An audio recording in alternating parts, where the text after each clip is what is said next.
Okay, अब इसको काट दीजिए यहाँ से। खींचिए, फर्स्ट खींचो, बस। अब इसको उठा दो, मैं जोर से उठा दो। वो सर्दी के दिन थे। सुबह के 6 बज रहे थे। दूर पूरब में सूरज अपना रंग बदलता नारंगी से पीला हो रहा था। वैसे तो राजस्थान में सूरज जैसे जैसे आसमान चढ़ता वैसे वैसे यहाँ तापमान में भी गर्मी हो जाती। आज हम जोधपुर में थे, लेकिन शहरों की चकाचौंध छोड़ हम निकले थे कच्चे पक्के से गांव में। ये गांव शहर से 30 किलोमीटर की दूरी पे था और यहाँ जाने की तैयारी हमने एक रात पहले ही कर ली थी। ये कोई साधारण गांव नहीं था। यहाँ लोगों का पेड़ों और जानवरों के प्रति प्रेम, अपने कल्चर को आगे बढ़ाने की रीत सदियों से चली आ रही है और ऐसी बहुत सी खास बातें हैं जो हम आपको आगे इस वीडियो में बताएंगे। तो आइए ले चलते हैं आपको एक ऐसे गांव में जिसका नाम एक हिंदू समुदाय के ऊपर रखा गया है और वो है गुडा बिश्नोई विलेज।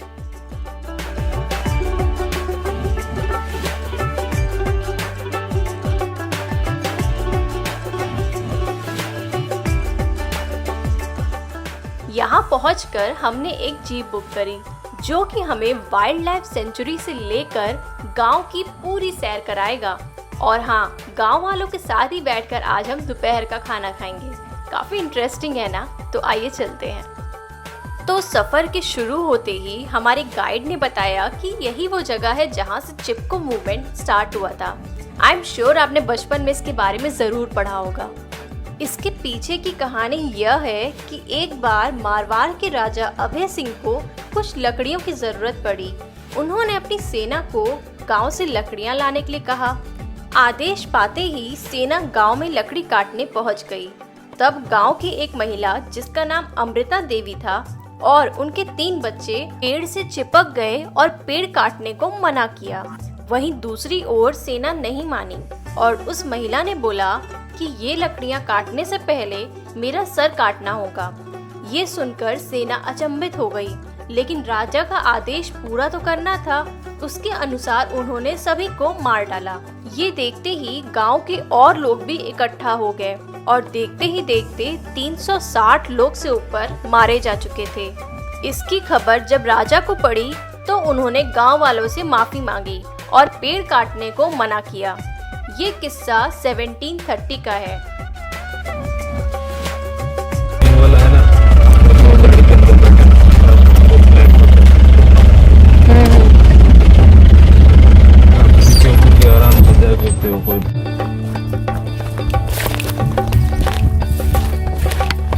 आवाज मत करो।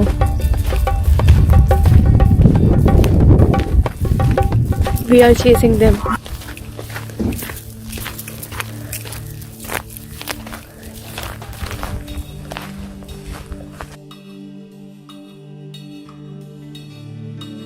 वहीं दूसरी तरफ एक और किस्सा है जो कि सन 1998 का है, जिसमें हम साथ साथ की शूटिंग में सलमान खान ने ब्लैक बक को मारा था। तब भी गांव वालों ने एकजुट होकर उसका सामना किया। तो आप इन किस्सों से समझ ही गए होंगे कि यहाँ के लोगों का पेड़ों और जानवरों के प्रति उनका प्रेम कितना गहरा है और शायद इन्हीं वजह से यहाँ के जानवर खुद को काफी प्रोटेक्टेड फील करते हैं।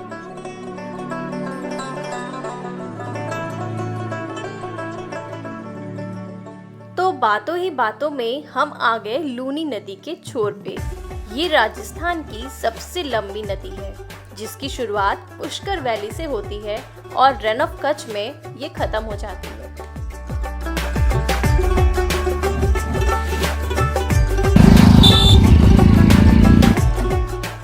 इसके बाद हम चल दिए गुडा लेक की तरफ और रास्ते में हमें मिले बिश्नोई गांव के शरारती बच्चे। कुछ तो कैमरा देखते ही पोज करने लगे थे और पीछे से स्कूल की आया ने आके सबको डांट लगाई।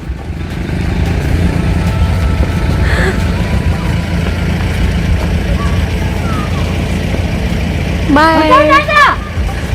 क्या आपको भी अपना बचपन याद आया?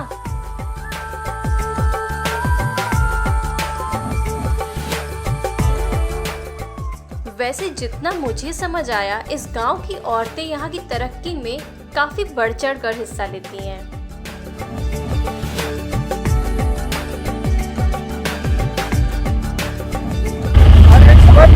और इसी के साथ हम आ गए गुडा लेक, जहाँ का नज़ारा कुछ ऐसा देखने को मिला।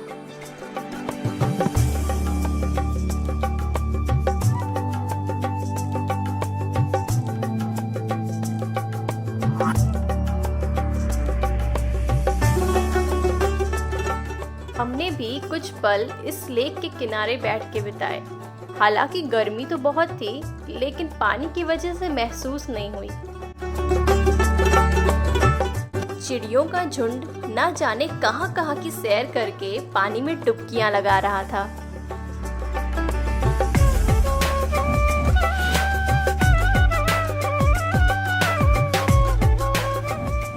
बहती हुई नदी को देखते देखते हम भूल गए थे कि आगे बहुत कुछ है इस गांव में देखने को।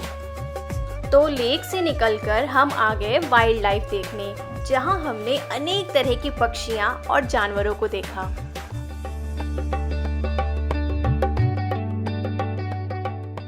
एक इम्पॉर्टेंट टिप तो ज़रूर देना चाहूँगी मैं आपको कि अगर आप यहाँ पे आते हैं तो कोशिश करिए सुबह थोड़ी जल्दी आइए, क्योंकि तेज धूप के कारण ज़्यादातर जानवर छुप जाते हैं, तो आप शायद उन्हें देखना मिस करते हैं।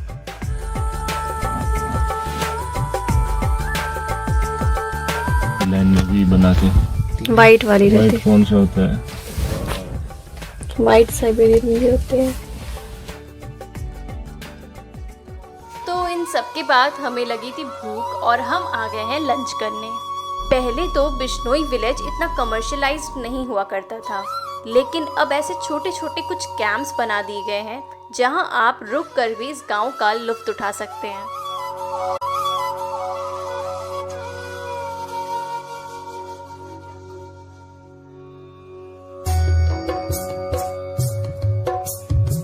ब्लू बाकी हम तो जब दोनों फाइट करते हैं ना, तो मैम देखो यहाँ से निकल जाता है। इसकी उम्र का अंदाजा भी लगा सकते हैं। कैसे? इसको ना तो ये घाटे है ना, इनको गिनती करो आप, तो आपको मालूम पड़ जाएगा वो कितने साल का डियर था। 31 साल का डियर था। ये होता है ना, कितने साल जीते हैं लोग?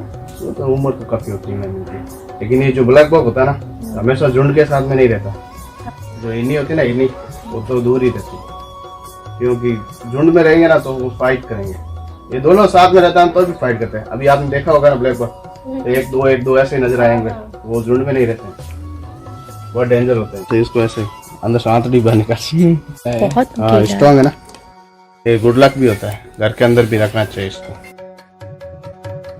यहाँ पे पॉटरी मेकिंग, वीविंग और ब्लॉक पेंटिंग का भी कारोबार काफी फेमस है।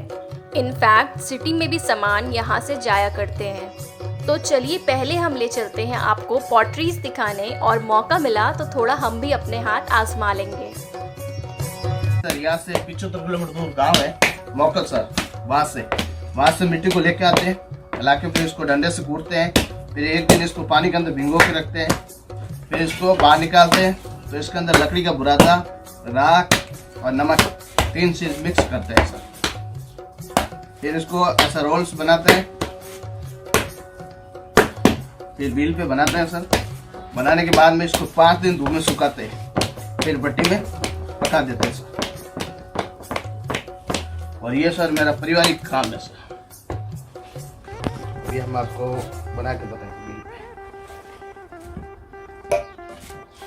इसको बोलते हैं सर चाक।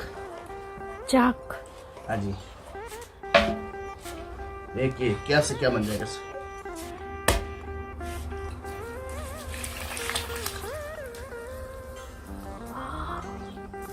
इस पे आप लोग डिजाइन कैसे देते हैं? देखिए मैं इसकी डिजाइन, अरे वाह, ये नाखून से डिजाइन हो गई मैं, ठीक है ना। अभी देखो धागे से कट गया, और ये हो गया लोटा वाह, मसाला डालने के लिए, स्पाइसेस बॉक्स। अब इसका ढक्कन बनेगा, देखिए मैंने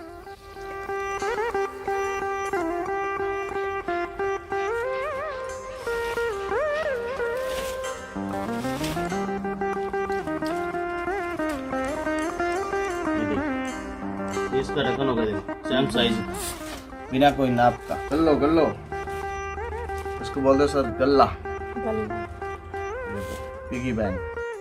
it's a bank of Rajasthan, PNB bank, Punjab National Bank. प्रेम से अब दोनों हाथ वैसे करो, ऐसे ऐसे, एक हाथ वैसे अंदर डालो, एक हाथ को बाजू में रखो, वैसे क्लोज।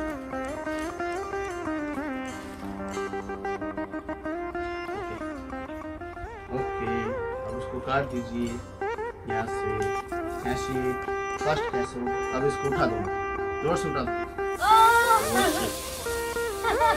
ये क्या बना दिया मैंने, वर्ल्ड कप, ये मास्टरपीस हो गया मेरा। तो पॉटरीज के बाद हमने बनाई कुछ रोटियां, और सच में रोटियां तो बहुत बनाई हैं, लेकिन इसे अंगेठी में बनाने का स्वाद अलग ही है। आपका नाम क्या है?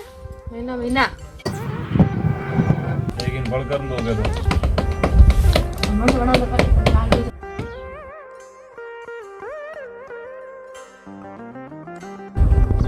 और बड़ा करो। ट्रस्ट मी, काफ़ी अंतर होता है गैस की बनी रोटी और ऐसे बनी हुई रोटियों का। अलग ही तरह की मिठास होती है इसमें।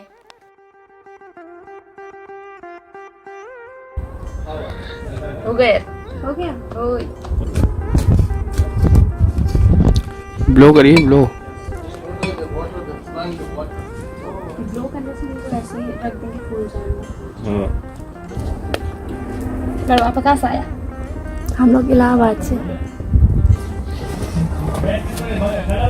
भूल गई। तो काफ़ी मेहनत के बाद अब लग चुका है हमारा खाना, और अब जानते हैं हमारे खाने में क्या क्या है। हमारे यहाँ की जो बिलोना करते हैं ना मैम, उसकी खट्टी चास बनती है, उससे ये कड़ी बनती है बना के। और ये कैश सांगरी हमारे यहाँ की देसी सब्जी, और ये दाल हमारे यहाँ की देसी सब्जी। किस चीज़ की दाल है ये मूंग की दाल है। और ये चटनी है लहसुन की वगैरह बना रखी है। और ये गोल है, और ये बाजी का 100 ग्राम और ऊपर गीला। सब अलग अलग होता है, अलग अलग कास्ट का अलग अलग छापा। खाना खाने के बाद हम जानने निकले इस गांव को थोड़ा सा